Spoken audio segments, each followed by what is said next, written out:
एक बात है, not taking risk is the biggest risk you're doing. Right. FD gives you security, but it does not give you return which beats inflation. आज के तारीख में 1,75,000 crores is sitting in fixed.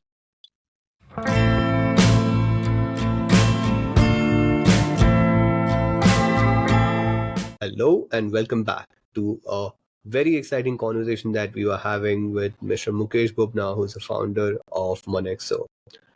Just a quick overview for all of you. Monexo is India's one of the first P2P lending platforms, and they have been operating for almost 7 years, I think, which is a few years before even the P2P guidelines came in. Mr. Mukesh was taking, Mr. Mukesh was taking us through his exciting journey of building Monexo and his career in Citibank, and how all of that shaped into what made him and what inspired him to build Monexo. So thank you so much for that, Mukesh. I think that was really inspiring, and I think this will help inspire a lot of entrepreneurs who will be watching this today. Thank you, Shreyas, for having me on the show. Pleasure. Having said that, let's move on to the second and the most interesting part of our podcast, which is essentially called Dhandhe Ki Baat. In this segment, we are going to talk about, as the name says it, right, the Dhandha, the P2P lending business. I think there has been a lot of buzz around it in the lending industry, I think, since the last few years. But I find very less people actually understand कि ये P2P lending में होता क्या है and कैसे होता है. I mean, there have been guidelines, there have been amendments to the guidelines, and a lot of people have interpreted it in a lot of way. And would love from you to understand कि exactly हो क्या रहा है. So let's start with the first things first, right? What essentially is the story behind the name Monexo? What inspired the name? So peer-to-peer lending में एक इंसान दूसरे इंसान को लोन पे पैसा दे रहा है, और हम करते हैं. Right. आप अपने दोस्त को देते हो, आप अपने कोई फैमिलीज में एक दूसरे को लोन देते हैं, बट दैट इज मोस्ट कि मुझे हेल्प करना है उनको. कई जन उसमें ब्याज भी चार्ज करते हैं. बिल्कुल. P2P लैंडिंग उसको डिजिटल फॉर्म में एक नोन आदमी दो अननोन लोगों को मिला रहा है. वो प्लेटफॉर्म है और मार्केट प्लेस है, जैसे उबर है, जोमेटो है. तो इसके लिए हमने रखा मोनेक्सो के नाम में M money MON EM is exchange, and that's online. Okay. Money is exchanging between one person to another, and it is giving a return back to the investor. Yeah. Interesting. Money exchange online, Monexo. Interesting. I think that's a brilliant way to name the company. Having said that, let's deep dive into the world of P2P lending, right? P2P lending, exactly, how is it different, and how is it different from normal lending? What happens there? एक India में specifically अगर आप lending करते हो, suppose करो आप बॉम्बे में हो, अगर आप बॉम्बे में किसी को लेंड करना चाहते हो तो सबसे पहले आपको एक लेंडिंग लाइसेंस चाहिए. राइट. और आप दूसरा उसी को दोगे जिसको आप जानते हो. राइट. क्योंकि आपके पास आप अपना, मैं आपका एग्जांपल लेता हूँ, आप पॉडकास्ट कर रहे हो और आपका और भी 2-4 काम है. राइट. आपके पास टाइम नहीं है फुल टाइम करने के लिए. बिल्कुल. कि आपको उसका क्रेडिट असेसमेंट कैसे करना है, उसकी सैलरी समझनी है, वो कितने साल से काम कर रहा है, जो भी क्रेडिट पैरामीटर, वो आपके पास टाइम नहीं. यही चीज P2P लेंडिंग सब कुछ करके आपको उस बोरोवर के बारे में बता देता है, और आप उसमें इन्वेस्ट करते हो. यहाँ पे ना हेल्प वाला है, जैसे अपने हम कजन को पैसा देते हैं या कोई फ्रेंड को, उसमें हेल्प वाली भावना है. बिल्कुल. यहाँ कोई हेल्प वाली भावना हो सकती है, पर यहाँ पे रिटर्न की भावना है. मुझे अपने पैसे को रिटर्न के लिए कहाँ लगाना चाहिए, सेफ्टी के साथ में, राइट, के साथ में कहाँ लगाना. और ये आप ऑनलाइन करते हो without knowing the other person. बिल्कुल. lending business where you as an individual don't have to take the heavy weight of understanding the borrower, उससे पेमेंट कलेक्ट करने का. ये आपका को सारा काम प्लेटफॉर्म. अंडरस्टूड। बट पहले में जब आप लैंड कर रहे थे, आपको वो हैवी लिफ्टिंग भी करना था। हम्म अगर आपने ब्याज पैसा दिया तो इनकम भी आपका था, हम्म रिस्क भी आपका था। अब प्लेटफॉर्म पे ये हैवी लिफ्टिंग प्लेटफॉर्म करेगा, हम्म फीस। हम्म रिस्क आपका रह गया, रिटर्न आपका रह गया। रिस्क कम भी हो गया हम्म क्योंकि हमने ड्यू डिलिजेंस किया है। हम्म रिटर्न भी थोड़ा कम हो गया क्योंकि प्लेटफॉर्म अपना फीस चार्ज करेगा, राइट। और आपको वो डाइवर्सिफिकेशन देगा। ओके। सपोज लीजिए श्रेयास के पास में 1 लाख रुपए है, तो अपने हम्म एक ही फ्रेंड को देगा ना, चार बिल्कुल फ्रेंड को खोजने तो जाएगा नहीं क्योंकि उसका काम नहीं है। बिल्कुल और यहाँ वो 1 लाख रुपए को डाइवर्सिफाई करके 100 लोगों को, 200 लोगों को दे सकते बिल्कुल हैं। और अंडरस्टूड। हमें मालूम है diversification brings down the risk. तो यही है P2P लैंडिंग प्लेटफॉर्म। हम्म रिस्क का ही है, अगर सामने में कोई बोरोवर डिफॉल्ट करता है वो रिस्क आपका है, तो return are much better because risk आपका है। Understood understood. सो बेसिकली यहाँ पे एक रिटेल इन्वेस्टर जो कि एक आम आदमी है, ये एक रिस्क फ्री या ऑलमोस्ट लेस रिस्क तरीके से किसी और को लेंडिंग कर सकता है by depending on a platform in this case. हाँ, रिस्क फ्री नहीं कहेंगे, लेस रिस्क कहेंगे। Less risk. Less hmm risk कहेंगे, तीन बातें हो रही हैं। एक, हम्म वो प्लेटफॉर्म सारा ड्यू डिलिजेंस करके दे रहा है। नंबर दो, हम्म आप डाइवर्सिफाई कर पा रहे हो। हम्म तीसरा, आपका वक्त नहीं लगेगा, जो भी करना है राइट। ब्यूरो में रिपोर्टिंग करनी है, अगर वो पेमेंट टाइम से नहीं कर रहा है, पेमेंट जाके कलेक्ट करना है, हम्म राइट। इसके कारण रिस्क कम हो जाएगा। Understood understood. So less risk in that case then makes sense. So in case of P2P lending, from an retail consumer or a retail investor perspective, is there a chance that I can look at it as a proper investment avenue? And does it make sense for a common man to kind of think about this seriously as an investment avenue or an asset class? मैं अगर कहूँ, हम्म श्रेयस, अगर तुमने mutual fund में invest किया है, हम्म तुमने consumer loan में इन्वेस्ट किया। राइट अगर तुमने बैंक में डिपॉजिट रखा है तो तुमने कंज्यूमर लोन में इन्वेस्ट किया। राइट खाली ये हुआ क्योंकि उन्होंने सारा रिस्क हटा दिया, जीरो रिस्क कर। आप राइट सेविंग अकाउंट पे पैसे रखते हो, 3.5% पैसे मिलते हैं, हम्म 3.5% मिलेंगे आपको। बिल्कुल फिक्स डिपॉजिट रखोगे 6% मिलेगा। हम्म और वो कंज्यूमर लेंडिंग पे ही एक्सपोजर है उसको, हाई हाई कंज्यूमर। एग्जांपल देता हूँ, अगर हम्म HDFC बैलेंस शीट पर पढ़ोगे तो उन्होंने 1 लाख करोड़ का उनका आउटस्टैंडिंग है on consumer lending. Right ICICI का भी सेम है, SBI का भी हम्म सिमिलर नंबर्स है, 1,20,000 करोड़, 1,10,000 करोड़। तो आपने बिल्कुल दिया है और आपको हम्म रिटर्न नहीं मिलता क्योंकि रिस्क सारा बैंक और म्यूचुअल फंड के पास रहता है। यहाँ हम्म पे आपको रिटर्न हायर मिलता है हम्म क्योंकि आप risk भी लेते हो साथ में। राइट तो जैसे एक क्रिकेट टीम के लिए आपको चाहिए ओपनर, चाहिए गुड बैट्समैन, मिडिल ऑर्डर चाहिए, आपको फास्ट बॉलर चाहिए, स्पिन बॉलर चाहिए, हम्म वैसे ही आप पोर्टफोलियो में खाली आप म्यूचुअल फंड डालोगे, that is not called diversification. True क्योंकि आप ICICI का म्यूचुअल फंड ले लो या HDFC का म्यूचुअल फंड ले लो, अंडरलाइंग शेयर्स तो सेम ही है। बिल्कुल तो आपको अलग प्रोडक्ट लेना पड़ेगा। हम्म ये नहीं कहता कि आपको फिक्स डिपॉजिट बंद कर देना चाहिए, आपको म्यूचुअल फंड बंद कर देना।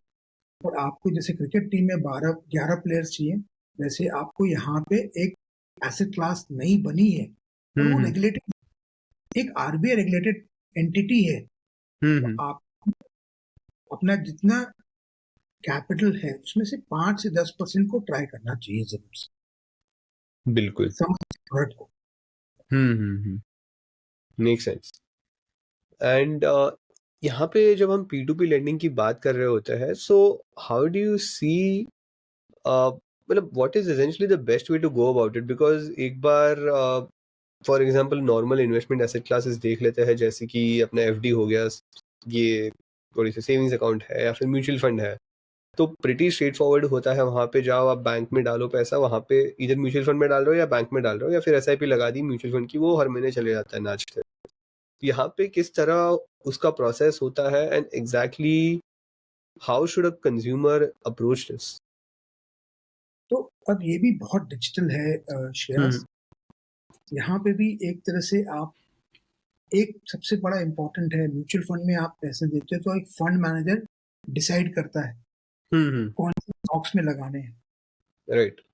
पर यहाँ पे भी अब डिजिटल है, आप पैसे डालते हो एज पर आरबीआई रेगुलेशन, ये पैसे आपके मोनेक्सो या कोई भी P2P लेंडिंग प्लेटफॉर्म नहीं टच कर सकते। ये सेफ्टी है, राइट? कि वो कई बार होता है ना, जैसे पहले बिल्डर को आप पैसा देते थे, बिल्डर पैसा लेके भाग जाता है, ये पॉसिबल कम है, इम्पॉसिबल नहीं पर कम है। सेकंड है कि अब ये पैसे आपको प्लेटफॉर्म पे दिखेगा। आपके पास दो तरीके हैं इन्वेस्ट करने का, आप एक एक बोरोवर खोल के देख सकते हो कि उसका Right. प्रोफाइल। एग्जाम्पल, मैं एक बोरोवर खड़ा हूँ तो आपको दिखेगा, उसका एज दिखेगा, वो कौन सी सिटी से है दिखेगा, उसका ब्यूरो स्कोर कितना है, कितने साल से ये ब्यूरो में है, इसके कितने लोन्स हैं, इसकी सैलरी क्या है, देखिए मैनुअली इन्वेस्ट कर सकते हो। और हमारे प्लेटफॉर्म पे आप 1,000 रुपए करके 100 लोगों को, 500 लोगों को, जो आपकी इच्छा आप कर सकते हैं। या फिर दूसरा हम करते हैं कि लोग over a period of time, जैसे म्यूचुअल फंड में किसी को दे दिया पैसा, वो हो जाएगा। यहाँ पे हम फंड मैनेजर नहीं, आप ही फंड मैनेजर हो। तो आपको हम देते हैं कि एक ऑटो डाइवर्सिफाई बोल के फीचर हमारे प्लेटफॉर्म पे है, जिसपे आप चूज कर सकते हो कि आप लो रिस्क कितना पैसा लगाना चाहते हो, मीडियम रिस्क पे कितना लगाना चाहते हो, हाई रिस्क पे कितना लगाना चाहते हो। बट रिस्क पे आपको डिफरेंट रिटर्न और डिफरेंट रिस्क मिलता है, जिससे कि आप 3% पर एनम यील्ड कमा सकते हैं, राइट? उसका मैनेजमेंट हम करेंगे और आप चूज करके वो सिस्टम को दे दो, और system will then run according to your algorithm whatever. तो श्रेयस, आप चूज कर सकते हो कि नहीं नहीं, मेरे को तो हाई रिस्क चाहिए, मेरे को नहीं फर्क पड़ता, मैं 1 लाख रुपए लगाया तो मेरे को 20% वाला लोन चाहिए। और कोई, और हम सपोज कर लो मुकेश बुबना भी इन्वेस्टर है, तो वो बोलता नहीं नहीं, मेरे को नहीं चाहिए रिस्क है, मेरे को तो Right. 11-12% चाहिए, मेरे को लोएस्ट रिस्क वाले में दे दो, इसमें एनपीए नहीं आए। ये आप अपने डिसाइड किया हम, और फिर वो एल्गोरिथम अकॉर्डिंगली चले। Understood. So तो in इसमें भी this, नहीं है, लिफ्टिंग नहीं है, it's very digital, straightforward. Account 1-2 minute में खुल जाता है डिजिटल होने के कारण, and transfer the fund and then you are ready to go. understood. So in this case, what happens if I've invested in P2P lending and the other party defaults? ये opportunity, ये possibility है, और ये possibility, बहुत अच्छा question पूछा। सबसे पहले वापस लेके जाऊंगा, आप एक आदमी को अपना 1 लाख रुपया नहीं दे रहे। Okay. आप 1 लाख रुपया लेके आओगे तो उसको 1,000 रुपए में ब्रेक करके आप 100 लोन का पोर्टफोलियो बनाओ। Oh, okay. इसको कहते हैं diversification. And in any debt product, आपके पास डेट है, डेट में तो यील्ड तो कंफर्म्ड है, उसमें hyper diversification gives you security. Equity में hyper diversification is very bad. अगर आपने 300 शेयर्स खरीद लिए अलग अलग कंपनी के, तो आपको मालूम है सब बॉन्ड, तो आपको you to bet on 4-5 stocks so that you can make money. ये Right. डिफरेंट है। यहाँ पे हम आपको जितना ज्यादा डाइवर्सिफिकेशन देंगे उतना आपके लिए बेटर है। बिल्कुल। फिर उसमें हो सकता है कि 2 से 4 या 5 या 6, depending on the kind of risk category you chosen, वो डिले करते हैं। जैसे कि सपोज कर लीजिए एक बोरोवर का 3 तारीख को रीपेमेंट आने का है, Right. तो रीपेमेंट हम सब कलेक्ट करते हैं ई-नैच के through. Before even borrower is disbursed a loan, Right. उसका ई-नैच रजिस्टर होता है बैंक में। अगर वो 3 तारीख को ई-नैच बाउंस कर देता है, तो हमारी कॉलिंग टीम उसको रिमाइंड करती है वापस से कि सर आपका पेमेंट बाउंस हो गया, आप पेमेंट कर दो। या तो वो पेमेंट कर देगा, या फिर वो एक टारगेट डेट देगा कि हम इतने तारीख तक पेमेंट। ये सब सारा काम प्लेटफॉर्म करेगा P2P लेंडिंग। Okay. आपको नहीं, और आपको ये पोर्टफोलियो में दिखेगा, आपके एनालिटिक्स में दिखेगा कि कितने हैं, कितने कहाँ चल रहे हैं। फिर Understood. अगर उसने पेमेंट कर दिया तो thank God, it's over, the problem is over, it was a short term problem. But people can go shorter, long. Shorter मतलब 2-3 महीने का प्रॉब्लम आ सकता है उनके लाइफ, जॉब चली गई है, या they are moving from one city to another city, उसमें उनका खर्चा ज़्यादा बढ़ गया है, Right. and they are unable to meet that requirement because new requirement has come in play. Time पे उनसे बात करते रहना, उनके फील्ड विजिट करना, अगर कोई बोलता है कि मैं नहीं दूंगा, उसका लीगल प्रोसीडिंग करना, वो सारा प्लेटफॉर्म करता है। Okay. So collections and पूरा जो मैनेजमेंट है वो पूरा प्लेटफॉर्म के इन पे रिस्पॉन्सिबिलिटी रहता है उस चीज का। Understood make sense. अभी एक यहाँ पे सवाल पूछना चाहूँगा which I think I missed earlier and which also kind of will put this entire thing into perspective for the audience. या ये कौन सी जनता होती है जिन्हें ये P2P लेंडिंग के वाया एसेंशियली लोन कंज्यूम करते हैं या फिर they tech products from here which essentially target segment is essentially taking these loans. तो सी एक अगर बोरोवर का मेंटालिटी देखे ना, बोरिंग में ब्रांड नेम इतनी खासियत नहीं रखती, तीन चीज खासियत रखती है। कौन मेरे से कम इंफॉर्मेशन मांगे, कौन मेरे को फास्ट अप्रूवल देगा, रिवर्सल देगा, और कौन लोएस्ट कॉस्ट पे देगा। राइट मुझे राइट ये आर्ट से नहीं, मैं 1990 से कह रहा हूँ, यही ट्रुथ है in the boring community. True right. तो अब peer to peer lending can attract anybody, but एक है आरबीआई ने इस पे कैप डाला है कि आप अनसिक्योर्ड लोन कर सकते हैं। तो हम ना बाइक लोन कर सकते, ना कार लोन कर सकते, ना हाउसिंग लोन कर सकते, ना गोल्ड लोन कर सकते। अनसिक्योर्ड हमारे पास नंबर 1। अंडरस्टूड। आरबीआई ने कैप डाला है कि हम 10 लाख रुपए से ऊपर नहीं कर सकते, तो वो आरबीआई का कैप है। हर कंपनी लेंडिंग में अपना अपना पॉलिसी बना सकती है। हमने डिसाइड किया कि हम 1 लाख रुपए के ऊपर नहीं देंगे कोविड के। हाँ, पर बोरोवर। हम पहले कोविड के पहले 5 लाख तक जाते थे, 3 साल तक जाते थे, और अब हमारे प्लेटफॉर्म पे 1 लाख रुपए और 12 महीने का ही loan maximum.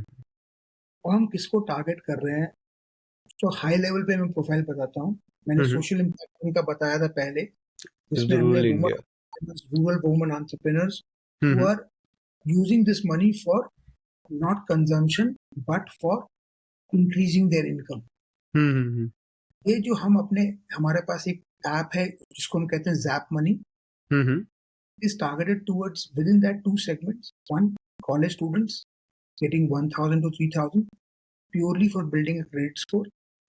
Second, salaried people हैं जो कंपनीज में काम करती हैं, जो रजिस्टर्ड है एमसीए कंपनी में, उनकी सैलरी बैंक अकाउंट में आती है, उनको हम टारगेट करते हैं for again 3,000 rupee to 30 to 40,000 rupee लोग।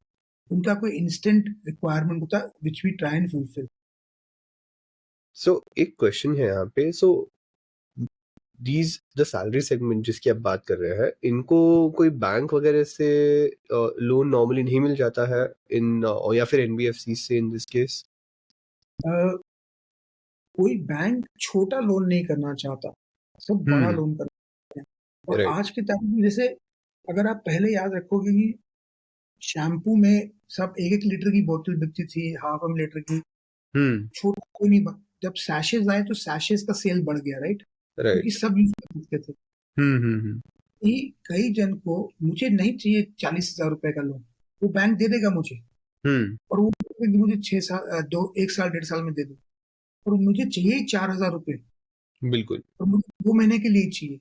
ये इसलिए पॉसिबल है क्योंकि आज की तारीख में इंडिया बहुत डिजिटल हो गया है। बिल्कुल। अगर फिजिकली 4,000 रुपया इवन डिजिटली ओरिजिनेट करना नहीं, बहुत महंगा होता है आज की तारीख में, क्योंकि आप बहुत सारा डेटा पुल कर रहे हो उस बोरोवर के बारे में। एक सिविल कोड पुल कर रहे हो, आप उसका अकाउंट पार्स कर रहे हो, फिर मशीन पे डेटा चला रहे हो, पर फिर भी अफोर्डेबल क्योंकि वो डिजिटल है। अगर ह्यूमन बीइंग आ जाएगा इसमें तो ये अनअफोर्डेबल है और नॉट पॉसिबल है। बिल्कुल बिल्कुल, बिकॉज कैक का जो प्रॉब्लम होता है, अगर आप एक टिकट साइज से कम जाओगे तो आपका कैक और जो अमाउंट वो ले रहा है वो ही सेम हो जाता है at one point of time. Correct. तो इससे ये डिजिटल प्रोसेस पे ही हो सकता है, और बिकॉज डिजिटल प्रोसेस है तो जो डिजिटल savvy है, अब ये 50 साल वाले नहीं आएंगे हमारे पास। बिल्कुल, हमारे पास जो आएंगे वो भी 18 से 30 साल वाले जो डिजिटल नेटिव हैं, जिनको मोबाइल चलाना आता है, वो मोबाइल पे savvy हैं, they were the ones who. बिल्कुल बिल्कुल, makes sense. Let's change the perspective here a bit. If I look at P2P lending platforms from an investor's perspective, right? यहाँ पे I have seen multiple implementations and multiple kind of products. तो एक तो ये होता है कि आप डाल दो, आपका 2 साल का लॉक इन है, 2 साल के बाद आपको पर एनम के हिसाब से 12% 15% मिल जाएगा, 12% 13% जो भी रहता है. सेकेंड वन इज जहाँ पे की पॉसिबिलिटी है कि आपको ऑन द स्पॉट जब भी चाहिए आप पैसा निकालो, it's like a savings account, but आपको वहाँ पे 8% या 7%, which is still a very good amount considering the fact that you have instant liquidity. तो इस तरीके के प्रोडक्ट्स जो बन रहे हैं, how are they being engineered in the back end, how are they being financially engineered? बहुत बेहतरीन क्वेश्चन श्रेयस. देखिए, fix deposit, saving account, mutual fund, right, all these are very different product. आप Right. सब में से, और P2P लेंडिंग एक अलग प्रोडक्ट है. सब में से एक एक फीचर निकलवा के आप P2P लेंडिंग नहीं बना सकते. बिल्कुल. मेरे हिसाब से, मेरी जो अंडरस्टैंडिंग है of regulation after working 25 years in the financial services, मेरी क्लैरिटी है कि ये 3 महीने का प्रोडक्ट, 6 महीने का product with 8% is like selling fixed deposit. दूसरा, इंस्टेंट लिक्विडिटी देना लिक्विड फंड के बराबर है, राइट. आप ऐसे भी कर लो. अगर किसी को भी 8% मिलता है लिक्विड फंड पे, जो नहीं मिलता है आज की तारीख में, अगर म्यूचुअल फंड पे जाओ 4% मिलता है. बिल्कुल.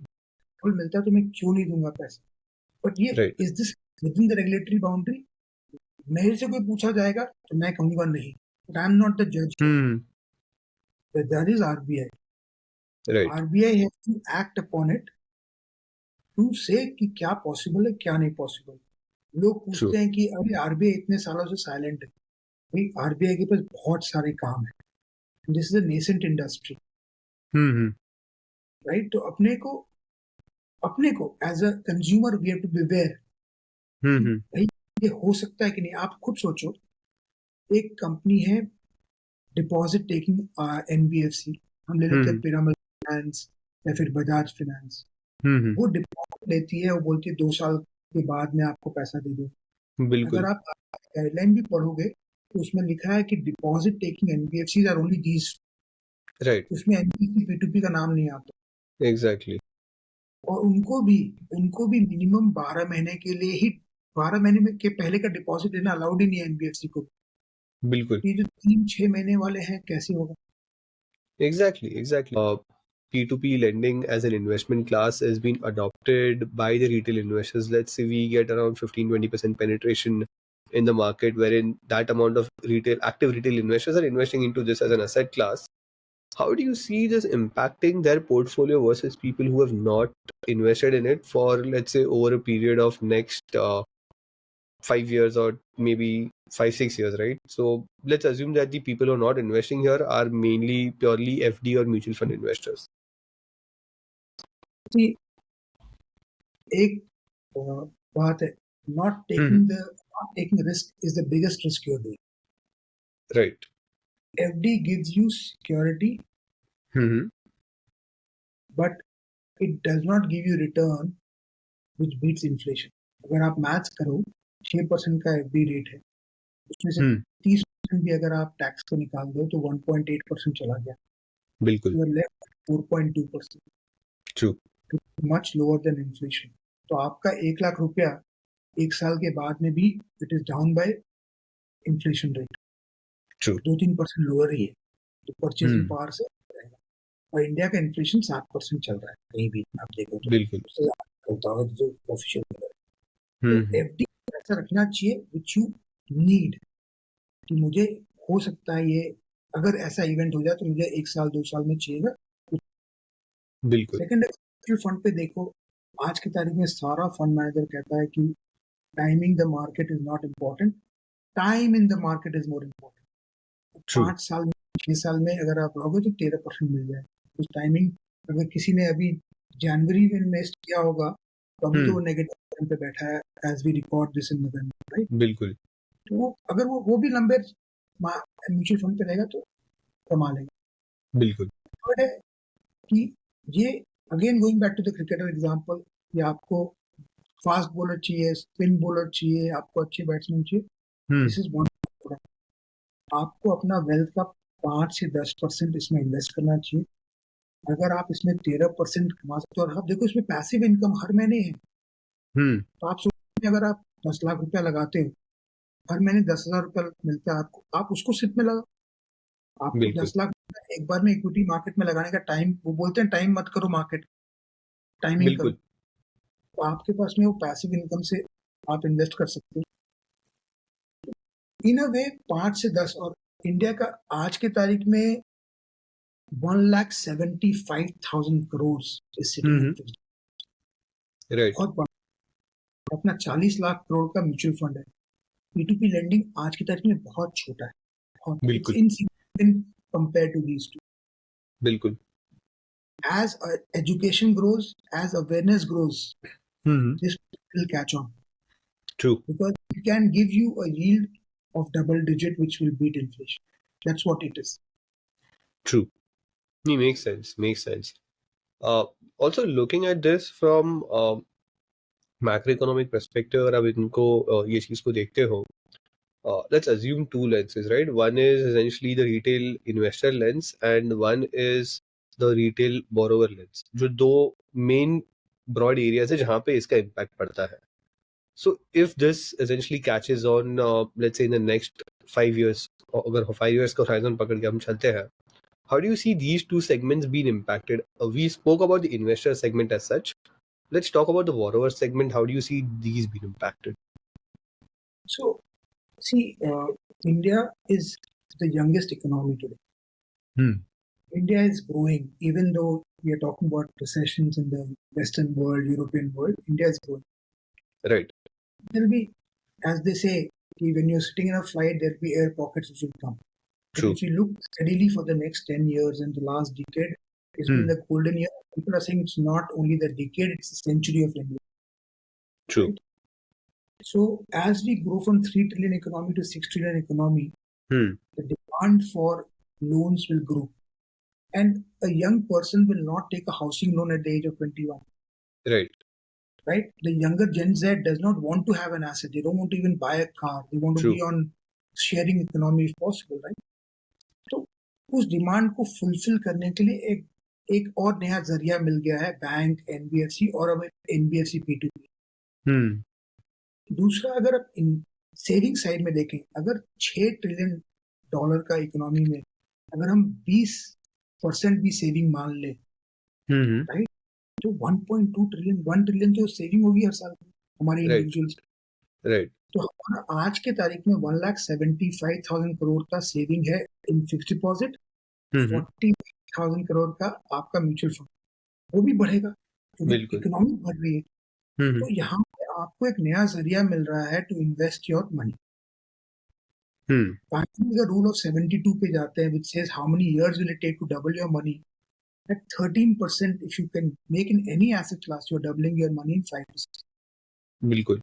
That's how consumer should see कि हम किसी को ये डिस्ट्रप्शन नहीं है। इट्स नॉट इधर बैंक बंद हो जाएगी, it's not, no bank no go away.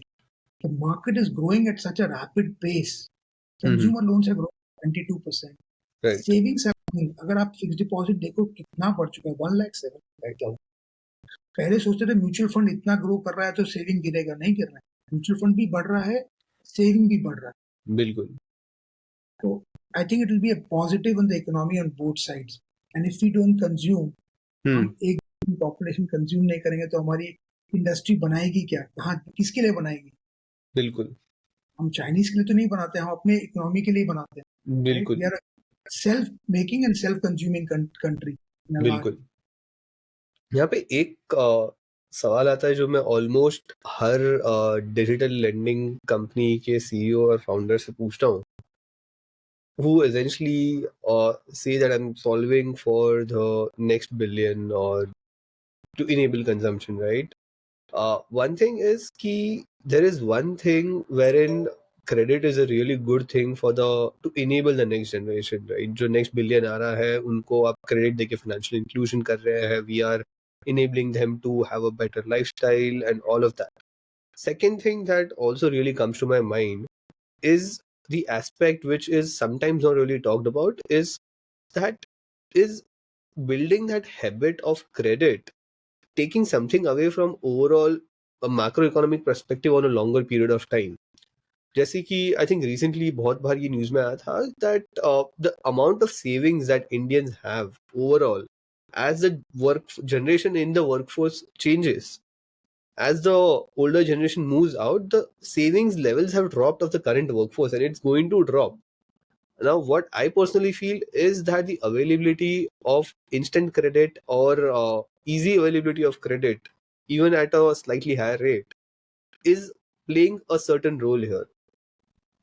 What do you see this from two perspectives? One is what is your perspective on the reduced savings, and the second is how do you see uh, the habit building side or the psychology side of the younger generation been impacted with the availability of things on credit? For example, जो classic example है इस चीज में, right? A person with a salary of 30,000 takes an iPhone worth of 1.5 lakhs on EMI for a 5,000 10,000 का EMI लेके ले लिया है phone. So, from a financial hygiene point of view and a financial this point of view, how do you see this essentially impacting the next generation? So, दो questions हो गए यहाँ पे. सेकंड क्वेश्चन का पहले आंसर बिल्कुल. एक customer एक person has an earning of 30,000 rupees and goes and buys a 1,50,000 rupee phone for a 10,000 rupee EMI. Right. I do not know how to say this politely, but बहुत बड़ा बेवकूफी है. बिल्कुल. Right? अगर आपको फाइनेंशियल एजुकेशन नहीं मिला, और हम लोगों किसी को नहीं मिला फाइनेंशियल एजुकेशन, बिल्कुल. राइट, ना हमारे पेरेंट्स ने दिया, ना स्कूल ने दिया, ना कॉलेज ने दिया. हमें कॉलेज ने सिखाया कि कैसे कैलकुलेट करना है और बड़ी बड़ी बुक्स देखनी, अपना पर्सनल फाइनेंस नहीं दिया. बिल्कुल. अपने पर्सनल फाइनेंस सबसे पहले आपको समझना जरूरी है. Just because availability of finance at 0% is there, फिर भी आपको पैसा देना है. बिल्कुल. आपको नाइकी का शोरूम पे दिख जाए कि 25% ऑफ और आपने नया जूता खरीद लिया क्योंकि आपको तो 25% ऑफ मिल रहा है, वो गलत है. True. नीड एंड वांट को आपको बहुत जरूरी है डिफरेंशिएट करना. राइट. कुछ wants have become a need. Example, मेरे टाइम पे कोई मोबाइल फोन नहीं. When I became 35 or 32 years old, company gave me a mobile, and that time it's very expensive. Even then, talk time was also very expensive. So I had to justify to my boss why I spoke on a cell phone to somebody. Right? तो आप पहले अपना means को समझो, कितना means है. कभी भी डेट इतना मत लो जो आप चुका ना सको. Just because it's available in the market does not mean you should take it. बिल्कुल. ये खुद का सेल्फ रिस्पॉन्सिबिलिटी. इसके लिए हाँ, companies can do education and should do education, right. So that is very important and RBI is doing it. But don't take loan which you can not pay. It will bite you back for life. बिल्कुल. As you grow older it will make sense. Think that कोई अगर आपको ये free में दे रहा है, बता रहा है कि भाई मत लो आईफोन, मत लो, बहुत अच्छे वांट है ना iPhone, need is a mobile phone. Right. वो आपको सस्ते में मिल जाएगा, रिफर्बिश भी 6,000 में मिल जाएगा, आपको काम हो जाएगा. आप उसमें गेम नहीं खेल पाओगे ना, बल्कि अच्छा आपका टाइम बचेगा, आप और प्रोडक्टिव काम करोगे लाइफ. तो वो तो मत करो. राइट. फर्स्ट क्वेश्चन क्या था श्रेयास, वापस से याद दिला. फर्स्ट क्वेश्चन वाज दैट जो ये इंस्टेंट क्रेडिट और इजी क्रेडिट जो availability now is there in the market, is that correlated to the dip in the savings that we are seeing when the workforce is switching generations basically? जब generation switch हो रहे हैं तो जो savings drop हो रही है, the level savings level, that piece. तो ये थोड़ा सा, इसके लिए थोड़ा लंबा कहानी बोलना पड़ेगा. बिल्कुल. 3 जनरेशन है, मेरे फादर, मैं और मेरा सन. राइट. हम तीनों ने डिफरेंट टाइम देखा है. My father has seen acute shortage. Right. उनके लिए तो everything is safe करके खुद का पैसा जमा करके खरीदो, ये तो नहीं, बिल्कुल and only meet the needs. मतलब अगर खाली इतना करने से लाइफ चलती है तो दूसरा कुछ मत खरीदो. बिल्कुल. उनके कबर्ड में 4 शर्ट मिलेंगे, 2-3 पैंट मिलेंगे. वो ऐसे ही इतनी सादगी से जीते. बिल्कुल. राइट. मेरे लाइफ में मैंने भी बहुत शॉर्टेज ही देखी है. हमारे पास में एक ही टेलीविजन चैनल था, दूरदर्शन. 3 गाड़ियां थी, फिएट, मारुति भी बहुत लेट आई, एम्बेसडर, जो टाइम खराब रहती थी, हर थोड़े दिन में आप. तो आपने पुअर क्वालिटी चीज देखी और अबंडेंस ऑफ अपॉर्चुनिटी नहीं थी. मैंने आपको अपने पहले सेक्शन में बताया कि कैसे नौकरी भी मिलने के लिए बहुत मुश्किल होती है. India was not going economically strong. बिल्कुल. अब लास्ट जनरेशन पे आते हैं.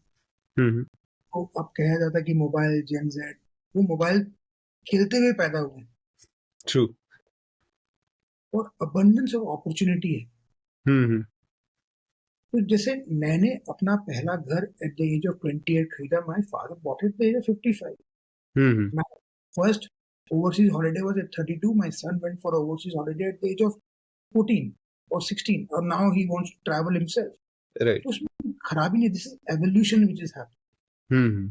Two, in India, the salaries have not actually kept pace. The entry level salary has not gone that much. True. अगर आप एक कोई बंदा कॉल सेंटर पे काम कर रहा है और 15 से 20 कमा रहा है, and he has to self sustain himself in a Bangalore kind of city, जहाँ rents are very high, या बॉम्बे, it's very difficult. बिल्कुल. बिल्कुल. उसके लिए ये जो मोबाइल फोन टूट जाए, उसका नीड है, उसको अगर वो फुलफिल करता है विद सेकंड हैंड फॉरबिश्ड, कोई खराबी नहीं. नंबर 2, मैं भी till the age of 30 I didn't have any saving. I started after 31. मेरा मतलब I had got married, I had to buy goods. That time there were no EMI schemes available, very few. Right. Her bar save करो, जाके एक तो television खरीदो, फिर 6 महीने save करो, फिर रेफ्रिजरेटर खरीदो, फिर 6 महीने 8 महीने सेव करो, फिर जाके एक बेड खरीदो. 30-32 साल तक तो वहीं पे खर्च पे चले गए, क्योंकि EMI मिलती नहीं थी. बिल्कुल. उसके बाद सेविंग शुरू हुआ. तो ये डिप है इज इक्वलेंट, जैसे हम बोलते हैं economic dividend of younger generation. तो आपका इस इकोनॉमिक डिविडेंड के साथ में लोअर सेविंग भी तो आएगा ना, दोनों एक साथ ही आएगा. But when they grow out at the age of 30, you will start seeing the saving rates again go up. And if they don't consume between the age of 21 to 30, they consume at the age of 70. बिल्कुल. बिल्कुल. It makes sense. I think this really puts things into perspective. I think this was really an interesting conversation with you, Mr. Mukesh. Thank you so much. We've kind of exceeded our time, but I think it was well worth it. Thank you so much for all the insights and all the amazing conversation. Thank you so much, Mr. Mukesh. Thank you, Shreyas, and wishing FinTech ki baat a roaring success. Thank you so much.